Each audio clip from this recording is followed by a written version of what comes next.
Labas, šitame psichiatro psichoterapeuto Olego Lapino video sužinosite, kaip perdegimas ir psichosomatika padeda mums pasveikti. Paaiškinsime, kaip struktūra, orientacija į ateitį arba prisirišimas prie praeities lemia problemų atsiradimą ir perdegimo vystymąsi. Psichoterapija perdegusiems žmonėms. Suprasite, kokie metodai gali padėti pakeisti savo gyvenimo filosofiją, atrasti naują gyvenimo kryptį ir prasmę. Išmoksite, ką reikia daryti, kad išvengtumėte perdegimo, išlaikydami energijos balansą ir gyvenimo harmoniją. Papasakosime, kaip asmeninių funkcijų disbalansas gali tapti perdegimo katalizatoriumi ir kaip tai įveikti. Išanalizuosime, kodėl patarimas pailsėk nėra efektyvi strategija, kovojant su perdegimu ir ką reikėtų daryti vietoje to. Na ką, o dabar keliaujame žiūrėti video, bet prieš tai nepamirštame paspausti mygtuką patinka, tai padėsite mūsų YouTube algoritmui.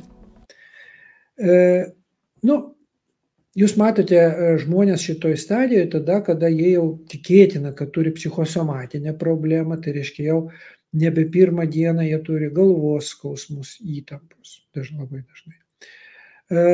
Turi problemų su dėmesio koncentracija, perskaitau tekstą ir nesuprantu apie ką, todėl kad smegenų žievė, kuri turi koncentruoti dėmesį, mažiau aktyvi.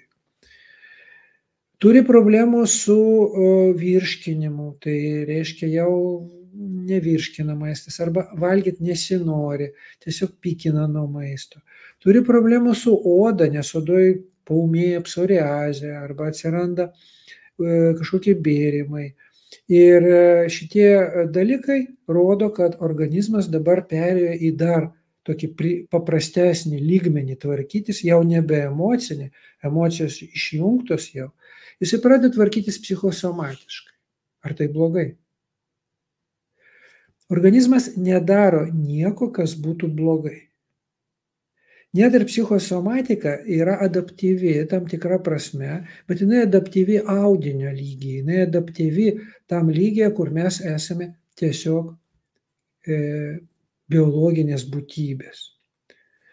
Per psichosomatiką organizmas bando pakeisti mūsų odos būseną, mūsų virškinimo įpročius, mūsų širdies kraujagyslių sistemos veiklą, mūsų kvėpavimo veiklą, mūsų regą, klausą, skonį, tokia linkme, kuris būtų pritaikytas minimalistiniam darbui. Čia jau nebeina kalba apie tai, kad mėgautis maistu, įkvėpti gryno oro, pramankštinti raumenis, nueiti į džimą, padaryti jogą. Ne, psichosomatika veikia audinių lygyje, o ne organų. Tai reiškia, kad psichosomatikai svarbu apsaugoti ir pakeisti patį mūsų audinį. Taip, pačią odą, pačius kaulus, patį kraujagyslių endotelį, patį žarnyno gleivinę. Pakeisti tokią, kuri būtų labiau pritaikyta situacijai, į kurią mes savo organizmą ir įstatėme. Ar būna, kad jaučiate didelę įtampą, nerimą ar baimę dėl ateities įvykių, kurie nėra įvykę ir galimai net neįvyks? Nuolat graužiate save dėl praeities klaidų, neįvykdytų tikslų, nematote savo ateities arba atrodo, kad gyvenimas eina pro šalį.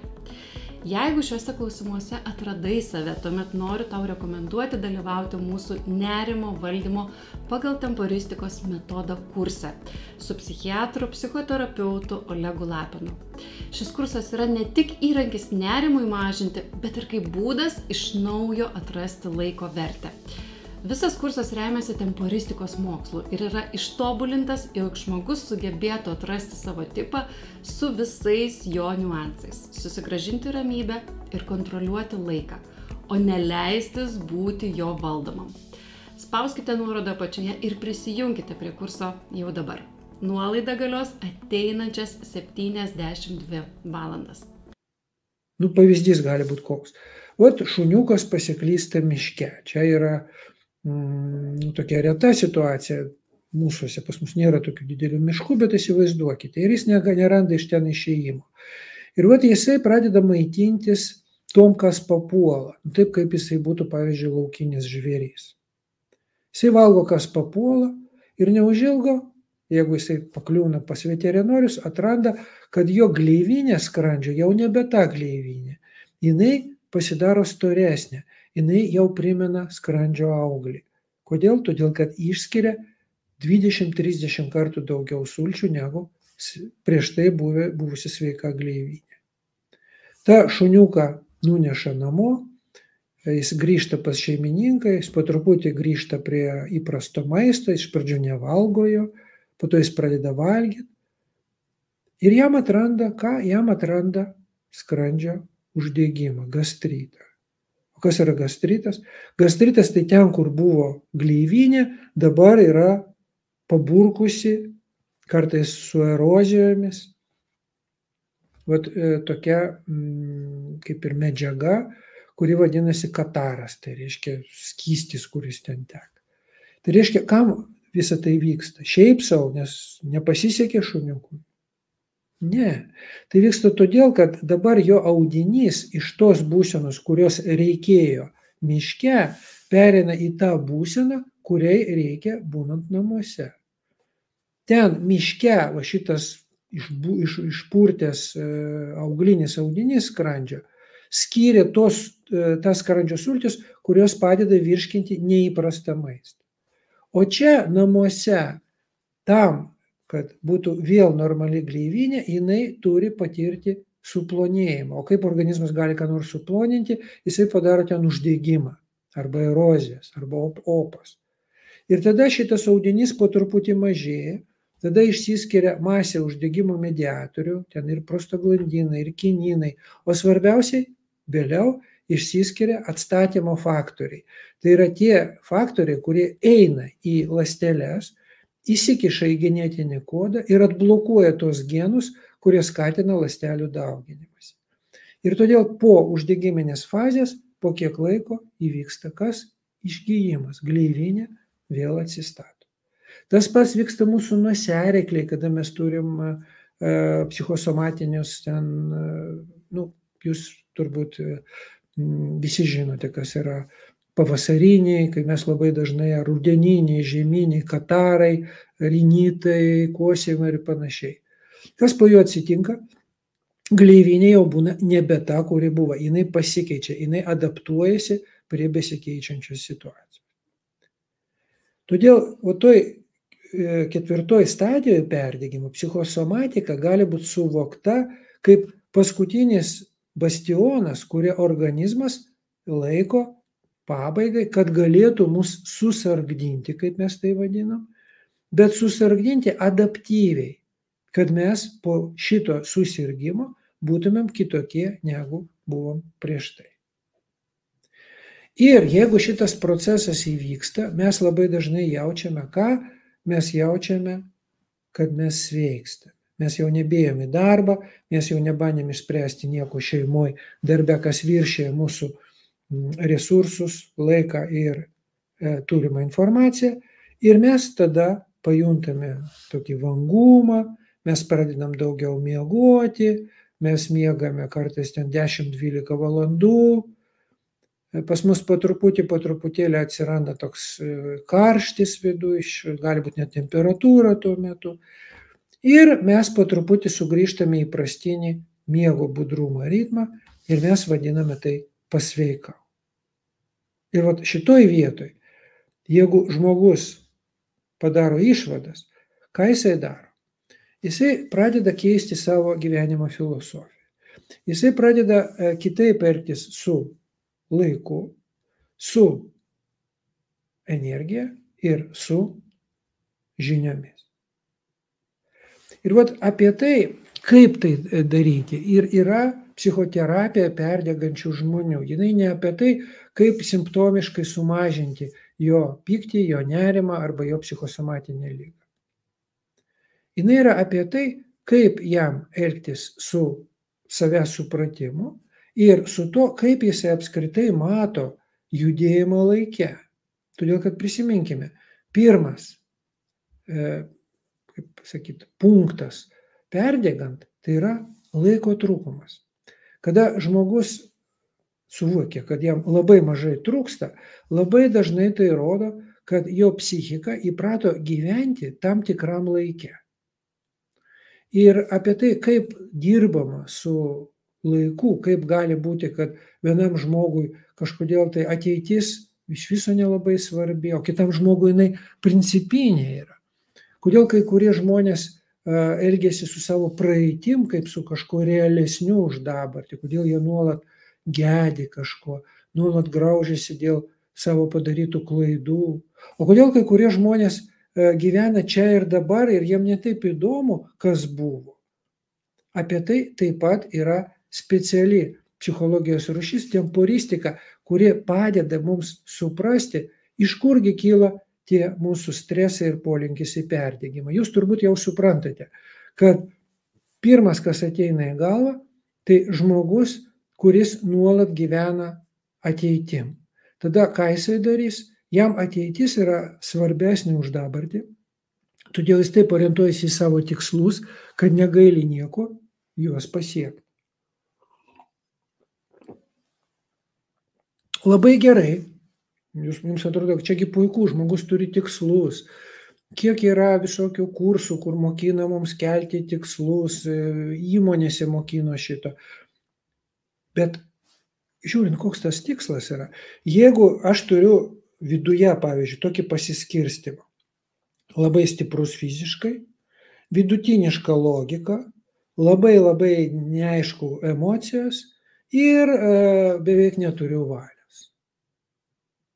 Toks darbininkas, kuris viską daro rankomis, bet jam turi pasakyti, ką daryti.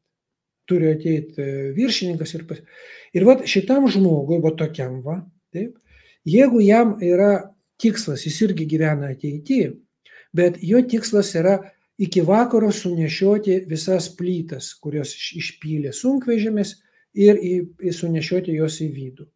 Bus jam perdegimas? Turbūt, kad ne. Todėl, kad pas jį ir yra fizika labai stipri, jisai ir nešios tas plytas, nesvarbu, kad ten begalinis jų kiekis. Bet jeigu tokiam pat žmogui, šitokiam pat, kuris orientuotas į ateitį, o tokiam va, vaikas pasakys, kad jam nesisprendžia matematikos uždavinys, o rytoj yra kontrolinis, ir jisai su savo vidutiniška logika pradės visą naktį spręsti jam šitos užduotis, nes jisgi orientuotas į ateitį, į tikslą. Tikėtina, kad jam nebus taip lengva, aišku.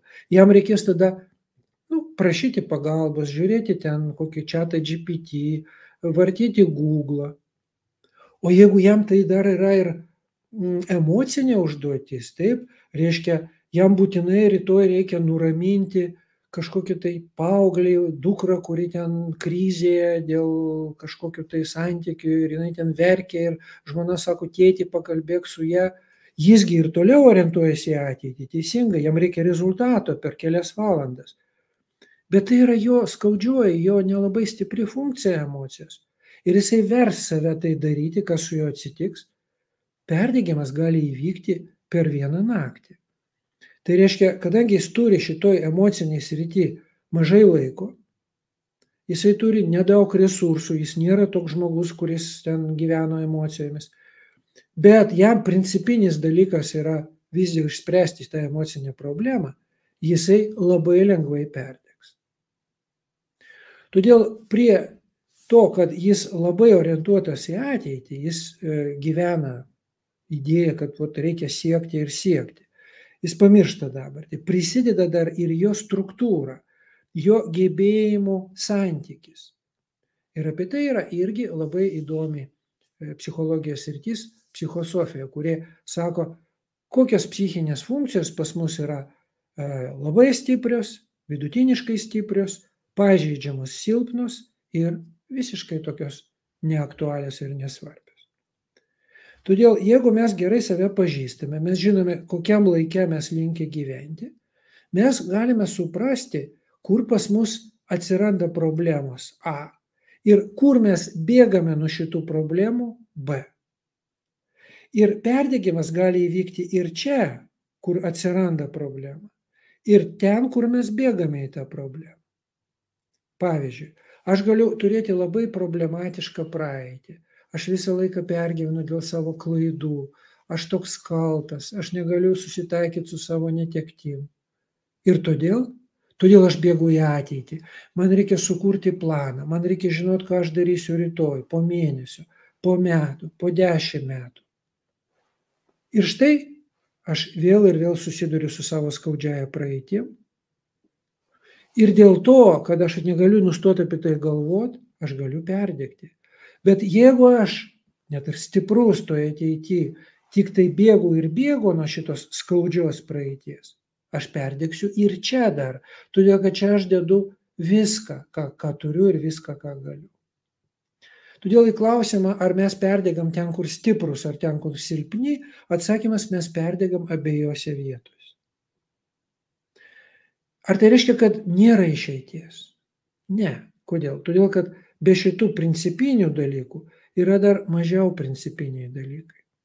Ir va šitie mažai principiniai dalykai ir yra paslaptis, kodėl ne visi žmonės perdega. Kodėl žmonės gali gyventi subalansuotą gyvenimą. Nes tuose rezervuose, kur jie tuo metu būna, nėra. Tu turi tai padaryti greitai? Ne. Tu gali daryti, kiek nori. Nėra tokio, kad tu tam neturi visiškai energijos ir ne, tu ten netgi savotiškai ilsiesi. Ten nėra tokio, kad tu visiškai kvailas, tu nežinai, kaip čia. Ne, ten niekas nereikalauja iš tavęs būti protingu. Ir va šitas papildomas, neprincipinės sritys ir yra paslaptis, kodėl žmonės ne visi perdega. Mes gydomės tuo, kad nueiname į neprincipinę, nebūtiną, netokią svarbią sritį. Ir ten gali būti masė įvairių dalykų, mes apie tai irgi kalbėsimės, bet tam reikia labai taip apytiksliai bent jau suprasti, kokius resursus aš dažniausiai turiu, kokius ignoruoju, kad turiu.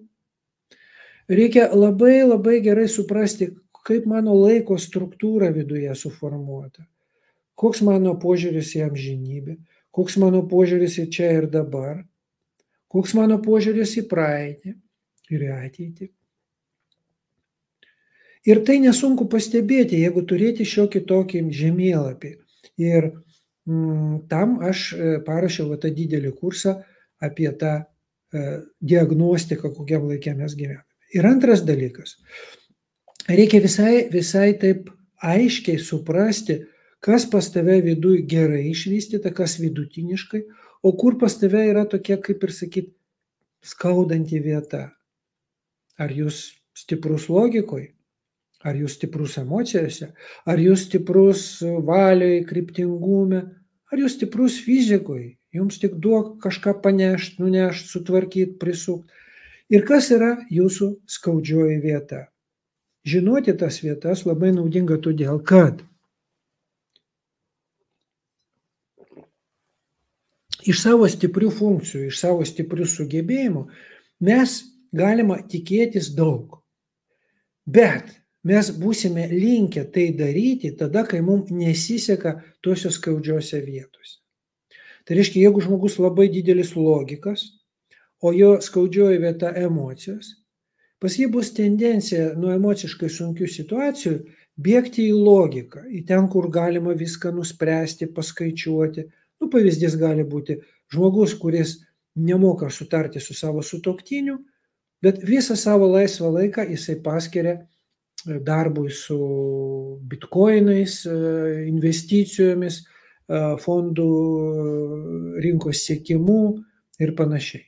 Jis bėga į tą savo funkciją, kur gali pasireikšti jo stiprioji logika, nuo tos, kur jam yra skaudi. Ir perdegimas įvyks ir ten, ir čia. Todėl, kad ten jis įvyks dėl to, kad jam vis tiek anksčiau ir vėliau reikės spręsti ir emocinius klausimus, nes aplinka jo taip nepaliks. O čia, todėl, kad jis metė save viską, pamiršdamas ir miegą, ir valgymą, ir judėjimą. Todėl mums labai neblogai žinoti, kokia yra mano struktūra. Ir prisiminkime šitus du žodžius - temporistika apie laiką ir psichosofija apie psichinių funkcijų reliatyvų santykį. Jūs galite turėti tokį gal apytikslį supratimą, kad mes kažkur tai esam girdėję, tai kažkur tai buvo pasakyta. Pavyzdžiui, jūs galite prisiminti tipologiją socioniką, taip, jūs galite prisiminti ten MBTI sistemą, kas iš jų sudaro tekstus ir paklausti, ar čia tas pats. Čia ne visai tas pats.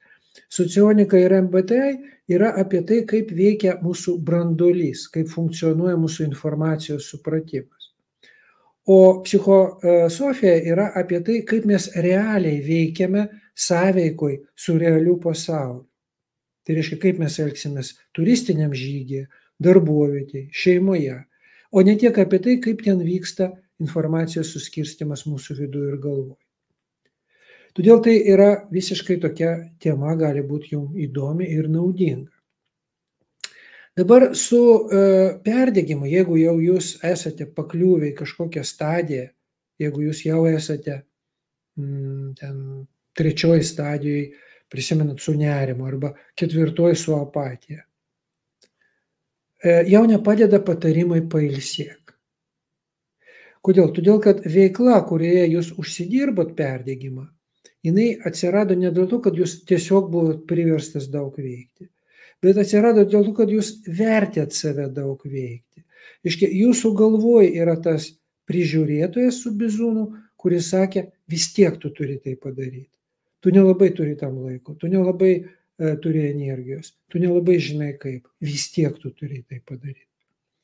Kol šitas prižiūrėtojas viduje yra jūsų galvoj, jokiamis tabletėmis, antidepresantais, joga, taškiniu masažu, programėlėmis per telefoną, jūs perdegimo neišvengsite. Todėl, kad ta informacija, kuria sklinda iš jūsų telefono, jinai jau apie pasekmes, apie tai, kaip jums nuraminti savo kvėpavimą, širdies ritmą ir mintis. Bet ne apie tai, kaip nuraminti tą prižiūrėtoją jūsų galvoj, kuris jums sakė, tu nelabai gali to padaryti, bet tu turi to padaryti. Reikia. Kas jeigu ne tu? Todėl visais šitais atvejais reikalinga filosofija. Reikalinga tokia filosofija, kuri padės jums pažiūrėti į save iš amžinybės taško. Pamatyti, kur jūs einate, suprasti, kas jūs toks esate ir kur dabar jūsų vieta tarp kitų žmonių. Ir prisiminti, kad jūs esate socialinė būtybė. Tai reiškia, kad daugumą klausimų spręsite drauge su kitais žmonėmis, o ne užsidėdamas tą karūną šturmano arba gelbėtojo arba karaliaus ir sakydami, ne, aš turiu tai padaryti pats. Nepadarysite. Niekas, nei karas, nei chirurginė operacija, nei turistinis žygis, net nei lipimas į kalną nevykdoma tada, kai jūs esate vienas. O jeigu vykdoma, yra didelė tikimybė, kad bus perdegimas. Dėkui, kad žiūrėjote šitą video iki pačios pabaigos. Spauskite mygtuką prenumeruoti ir taip nepraleisite kitos savaitės video paskaitos. O jeigu domitės psichologija, saviugda, kviečiu užsukti į mūsų puslapį psichologijoscentras.com. Ten rasite ir pačius populiariausius mūsų saviugdos ir psichologijos kursus. Labai rekomenduoju jums pasidomėti Olego Lapino video kursu Psichosomatika – ligos, kurios prasideda galvoje. Šis 3 valandų trukmės Olego video kursas skirtas žmogui, kuris nori įsigilinti į psichoemocinės problemas, atrasti būdus, kaip padėti savo laiku, bei geriau suprasti savo emocijų ir savo kūno ryšį. Video kurse praktiškai išbandysite technikas emocijų išjautimui, autohipnozę, paradokso techniką, kurios padės geriau suprasti savo jausmus, perprasti kūno siunčiamus signalus ir įveikti perdegimą. Na ką, šiandien tiek, o jeigu esate smalsūs, kviečiu dar nepabėgti ir užsukti į mano YouTube kanalą. Ten rasite 100 panašių video edukacijų, santykių, psichologijos ir sveikatingumo temomis. Iki.